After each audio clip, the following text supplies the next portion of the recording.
Good afternoon, everybody. It's a lovely Saturday afternoon here in Shropshire, and I just thought I was going to share some thoughts. You might like the thoughts, you might not like the thoughts, but they are my thoughts. So yesterday I was watching a YouTube video of a panel, a discussion panel from the Bike Shed show, and this particular panel were talking about the future of motorcycling and what was going to power motorcycling. And obviously it was internal combustion in whatever form, be that fossil fuel based, synthetic fuel based, hydrogen powered, or non-internal combustion, which would be electrification. And there were various people on the panel. I think someone from India, and someone from Royal Enfield, and someone from Norton. And they were talking about their various opinions. And I just thought I'd put in my halfpenny worth. Not because I'm an expert, but because I'm a biker, and I have an opinion here. And it is just my opinion. And I don't want any of you to say I'm wrong or I'm an idiot. It's just my opinion. And I thought what it'd be good would be for everybody else to use this as maybe something to provoke your thought processes. So I'll put a link to the video and you can have a look at it. It's quite good, so have a watch. But they said a few things which seemed a bit strange. The guy from Norton, and as I understand it, Norton are developing a range of electrified bikes. One of the things they were saying was, or he said was, he tried virtually every electric motorcycle that's on the market at the moment, and he wouldn't have one of them in his garage. And his thought about that was, they don't evoke any passion. And I'm with him on this. I don't think anything electric, without, especially for an enthusiast, anything evokes the passion of an engine connected to a gearbox. And I go as far as to say a DCT bike, and I have ridden DCTs, lack that same degree of passion and connectivity. So it's saying that electric bikes don't have the same passion. That was countered with, I think, by the guy from Royal Enfield, who said, well, hang on guys, you're looking at as from where we are now, the people who are riding bikes now, and we've all come up through a world of internal combustion engines. But in the future, there will be people who want to ride motorcycles who haven't come through a process of growing up with internal combustion engines, and they will rather have grown up with electrification, so they don't want the noise, they don't need the complication of hot engines, changing gear, they want something else. And my question is, what do they want? What do they want? Just twist and go? Isn't that for just convenience sake, for commuting? Are we going to have the range available on electric bikes? That was another thing. There was talks about power density. People saying, well, you know, you'll have enough power to go down to your local bike stop on a Saturday or Sunday morning, or the local cafe, but some of us do more than that. They're also saying you'd have enough power to commute. Again, that's not what we want to do all the time. Some of us go further. I quite often, regularly travel 200 miles in a day on a bike, or not even a day, a half day. And I just couldn't do that on an electric bike, not without having to stop to charge. Charging points are not that convenient. And that brought up a suggestion from somebody that we would look at having multiple forms of transport. We might well have our mode of transport for commuting, let's say some sort of electric two-wheel vehicle, a scooter, motorcycle, to a bicycle with an electric engine, and then we might, for other days, have our internal combustion engine for when we wanted that bit of a ragging it down to the biker stop, or a little bit of a bike tour. Maybe we'd have even 3 modes of transport. But then, aren't we supposed to be trying to save the planet here? And if we now have multiple forms of transportation devices, isn't there a carbon cost in that? Isn't there, for instance, additional cost in all the lithium batteries? And then we have internal combustion engines, which fair dues are not used so often, but they are still having to be manufactured. So we've got that additional carbon footprint for multiple transportation devices. Whereas a efficient internal combustion engine that's both clean and maybe run on a fuel of the future can do all of the things that we're talking about here. Then the next thing was fuel types, where everybody's going down the electric route. Supposedly everybody's developing electric. We're being told we have to go electric, but is that because we're being told sold a corporate line? If they put a lot of money into the development of electric, isn't it in the interest of any of these large corporates to make sure that we buy what they develop? Are they actually innovating or forcing upon us the best technology, or just the one that's been forced upon them by regulation? I mean, it could be that we drop fossil fuels in favour of synthetic fuels.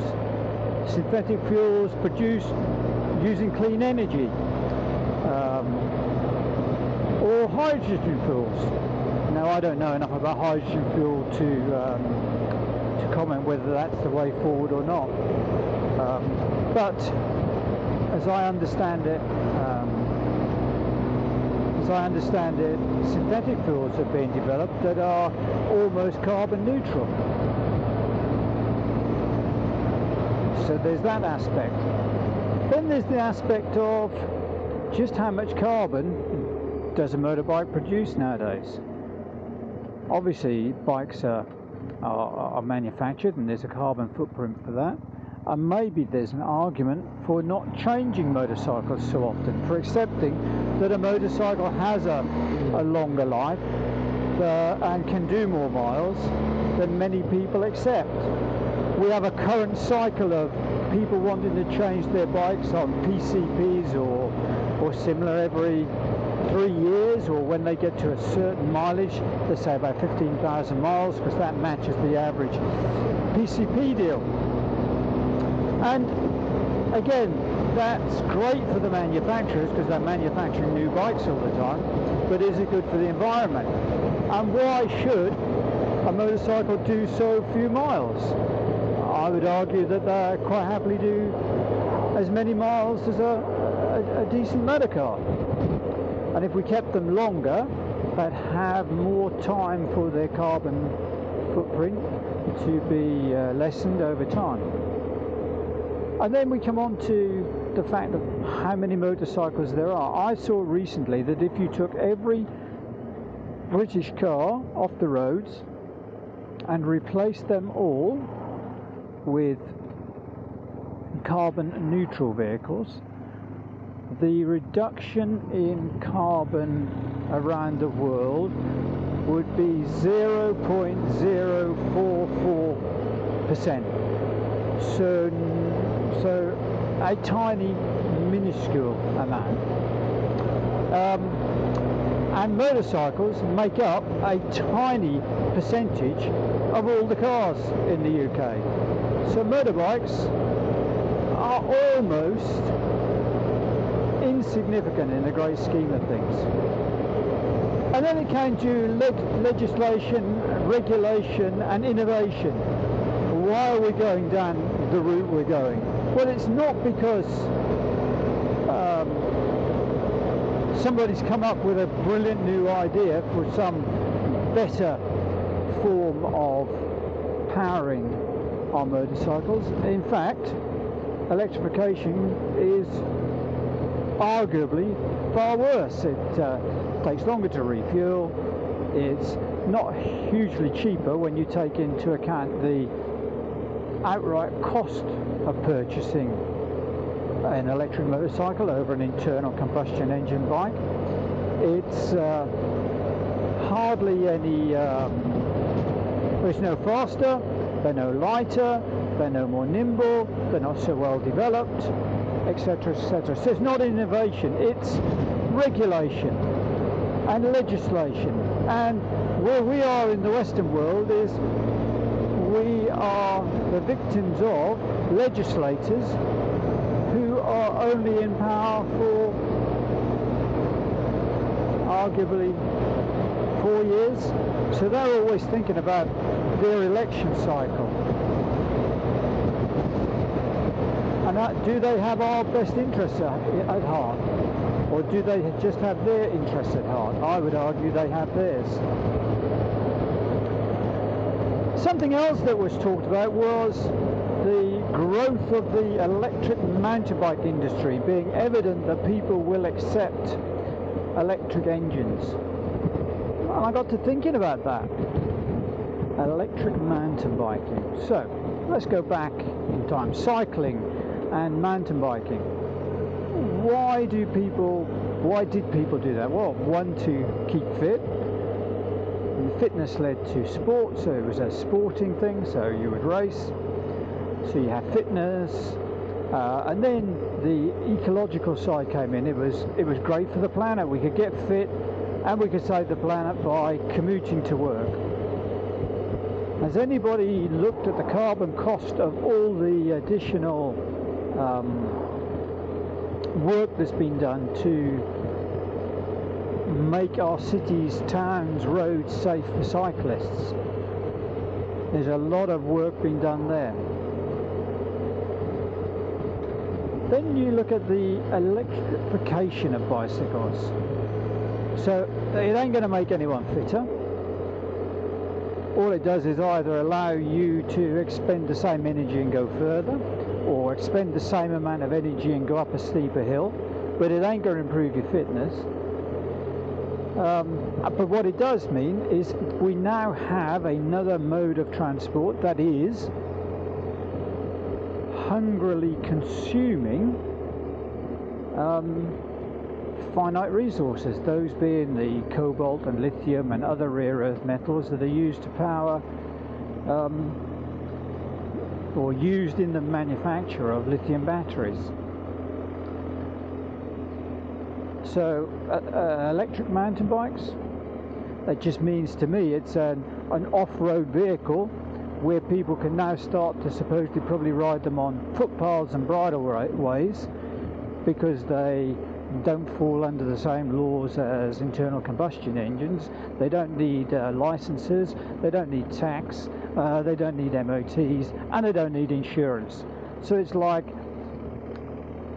giving somebody license to go crazy with a enduro bike, a small enduro bike or a scramble bike, anywhere they choose. Whereas on motorbikes with internal combustion engines, we are strictly regulated.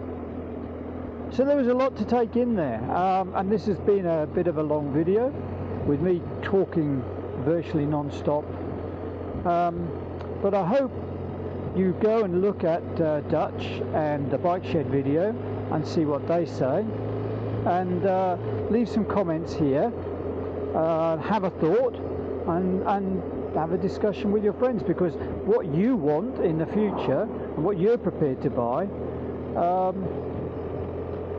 ultimately is where motorcycling is going to go. Anyway, if you like this video, give it a thumbs up, and please subscribe below. I need your likes, I need your subscriptions, and I'll come back with another video soon.